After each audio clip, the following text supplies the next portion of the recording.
Chip and me are at a small front yard and we can share with you some design tips.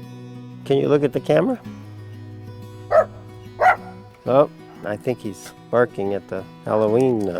It's a beautiful yard under the olive tree next to the Podocarpus icy blue, and then under the 3 Desert Museum Palo Verde trees that are going to have a nice canopy, kind of a nice lacy canopy with this understory of colorful ground cover and plants of different heights, salvia and St. Elmo's fire, Russellia St. Elmo's fire, with some accents of bold textures.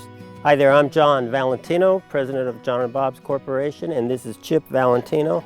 And in this case, he is vice president in charge of water conservation. We are here at this garden it's actually not in Fresno, California. We're actually in Madera, California. And we just renovated this very small little front garden, which was provided to the owner upon purchase of the house. What the builder installed, they wanted to change it dramatically, and we're going to tell you about how we changed it to meet their needs.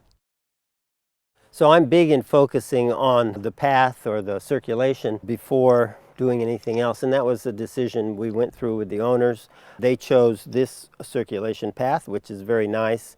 The one from the city sidewalk to the back gate was already existing, and then we added this one in front of the house. It makes it very interactive, easy to walk through the garden, under trees, kind of good for maintenance and also good for just admiring the yard. We put in a very simple, inexpensive walk using decomposed granite and permalock edging, very similar to the walk we put in a prior video where you showed you how to build a gravel walkway. There's more than one option, and you can think about all the options when you think about where you want this interactive garden path. And one possibility that I liked, they chose not to do it, but I think it would have been nice, is where we start and end it exactly where we did here, but we bring it all the way down to the city sidewalk, so that as you walk by, or if you park right on the street here and you're a guest, you can go on a walk that'll take you to the backyard. You can get on the walk, it'll take you to the front door, and at the same time it takes you through the garden. So that's kind of the epitome of an interactive garden. Another nice thing to consider, although we didn't do it here, is benches along the walk, especially if it's a bigger yard. This is a very small garden. So if you think about how the circulation works and focus on that as a design feature, I think that's an important place to start, and then do the planting around that. There is a checklist of things you can go through to make sure your garden is useful. These courtyard ideas are one. They actually have a courtyard as you enter their front door. Things like water conservation and energy conservation. This is an east exposure, so shading the house is nice from the morning sun, because we do have hot morning sun here, but not as critical as if it was a west or a south exposure. Growing edible food is another thing that a front yard could include. In this case, they have some nice fruit trees they had already planted, and we kind of tied into it with this new walk. You can see fig trees and a all-in-one combination of nectarines and peaches. We have done a couple videos where raised planters for vegetables occurred in a front garden. I always like to go through that checklist of water conservation, cast shade, useful spaces, interactive gardens that encourages you to get in the yard and enjoy the beauty of it. They really wanted to get away from mowing the lawn and really having kind of a front landscape that was enveloping their house. If you look at it before, there were these big shrubs that they always had to cut back, and you see this frequently. Seems to have originated with the fact that houses used to be built with ugly foundations, and so an important part of the landscape was foundation planting. In other words, planting to hide the ugly foundations. Well, we've evolved into houses that don't have ugly foundations, but the foundation planting seems to have persisted. And we're always trying to bring the plants out into the garden rather than have this row of plants up against the house that's the tallest, biggest thing.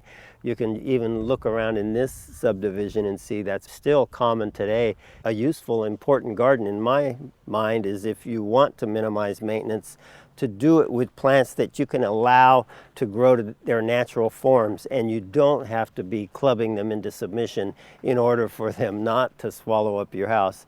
We've put in low-growing bougainvillea and Yucca filamentosa color guard, all things that are going to stay small, aren't going to need pruning. They can just pretty much let grow, and now and then do some annual pruning like on the lantana and things that get spent flowers.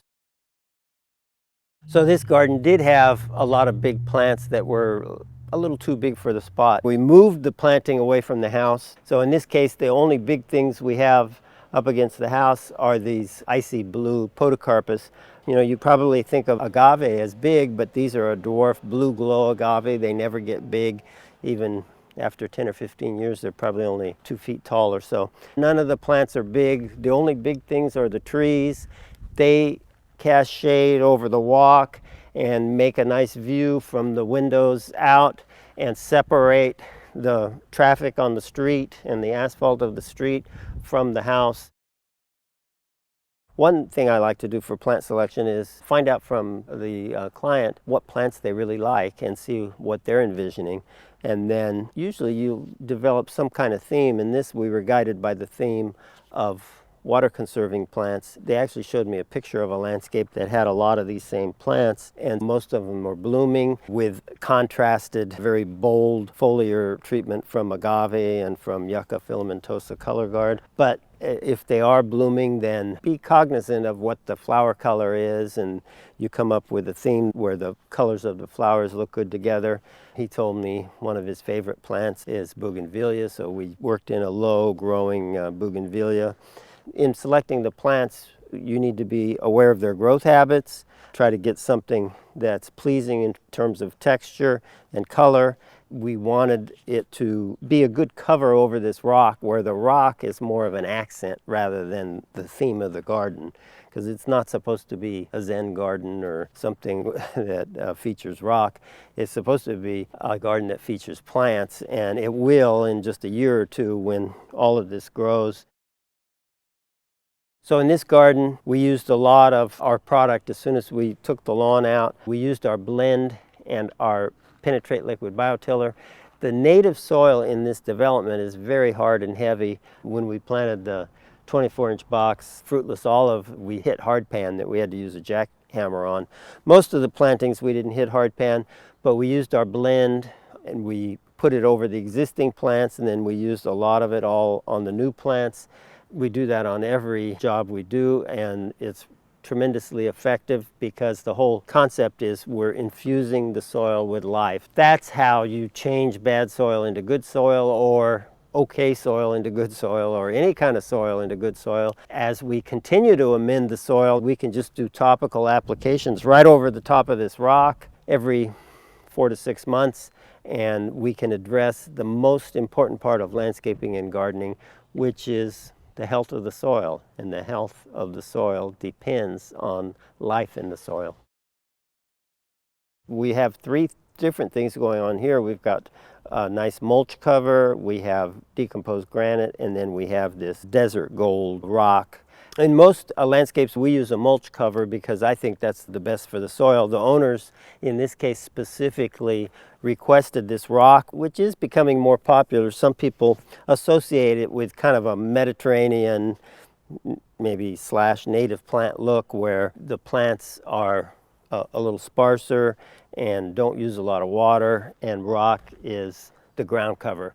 As you can see on the ends of the project, because of existing landscapes it had to transition into, we used the traditional mulch. So you can see his planting on the other side of his driveway. We used a more traditional mulch because his neighbor had it, and we thought that was a better transition from one yard to the next.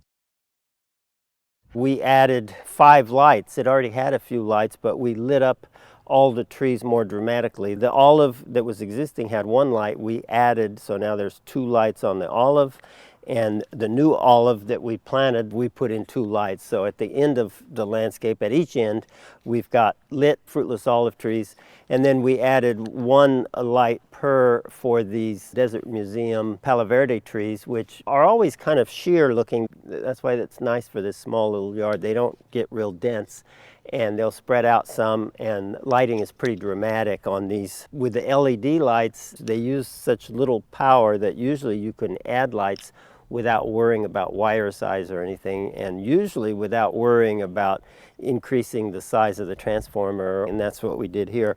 So this front yard, you can't tell now, but it's very well lit and very dramatic at night. Let us know in the comments if you need more elaboration on anything, or you found anything interesting or boring. Just let us know. We'll leave it out next time if it was too boring. Please subscribe and like these. That helps us out a lot. We need more subscribers. We're almost at 30,000. Maybe you can help us get there. And then over here on the north and the east side of the house, we took out the big plants that were covering up the house and put in hostas, dianella, some sedum.